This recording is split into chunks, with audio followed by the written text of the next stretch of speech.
800 CHAB is proud to present Ask the Expert. Here's Rob Carney. With Greg Marcyniuk, our insurance expert at Heritage Insurance in downtown Moose Jaw.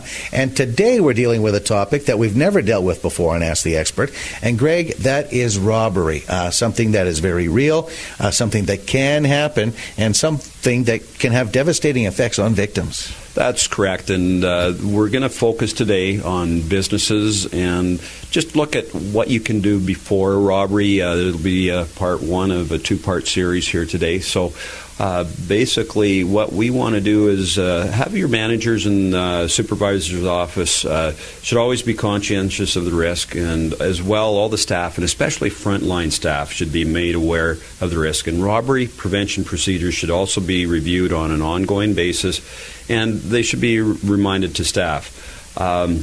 The biggest thing is to have periodic meetings with your staff as to what should be done. Also, contact the local police here, the liaison officer, and arrange for the officer to come to your business and discuss robbery prevention techniques, because they are the people that know it best. And again, put robbery awareness in the staff lunchroom and at the front counter. Remember that anything can happen. Thinking that nothing can happen here in little old Moose Jaw, nice, safe, quiet, and that you're just going to lull yourself into a false sense of security. And the reality is that the office is always at risk of robbery. What you should do is review your opening and closing procedures with staff, because robbery risk is the highest either when you're opening, when no one is around, or when you're closing, when there is a larger amount of cash. You should also check your alarms and lights, make sure that they're positioned right in the office when you're being opened every day. Be alert as what's going on in and around the office. Be aware of any suspicious activity. It may indicate that a robbery is being planned and that they're casing the joint out. Direct all traffic through a well-monitored entrance, and use the back door for emergencies only. And it should be alarmed and closed at all times to protect your staff from any sort of an ambush. Also, equip safes with a time lock to prevent extortion and or after-hour robberies. You should try and keep your cash limits low in your cash registers, and ensure the counter staff keep within the authorized cash holding limits to reduce robbery loss.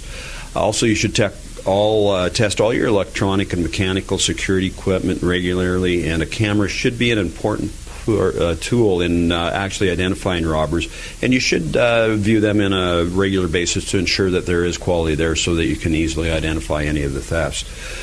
Also, discourage the practice of admitting any non-staff to your office before opening or after closing hours. Robbers know more cash is exposed during these times, as I mentioned earlier, and again, you should discourage staff from working alone late in the evening.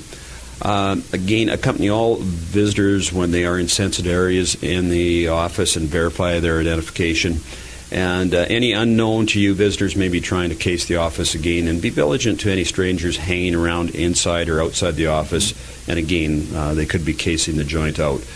Remind all staff that office business is confidential, and potential robbers always have a good ear and they could be listening. Pre-program your phones with local emergency numbers so that police can be contacted immediately in the event of a robbery. And discuss the staff the use of alarm buttons if you do have them, or panic buttons. Don't be a hero. Push the alarm button only when it is safe to do so, and don't put yourself or others at risk. And that's what we have before the robbery and what you should be doing. If you own a business, you work at a business where there's cash involved, you should pay attention to these tips, and you can find them online. That's correct, at www.nohassleinsurance.ca, or come on down to our office here at the corner of Fairford and First West here in Moose Jaw. This has been Ask the Expert on 800 CHAB.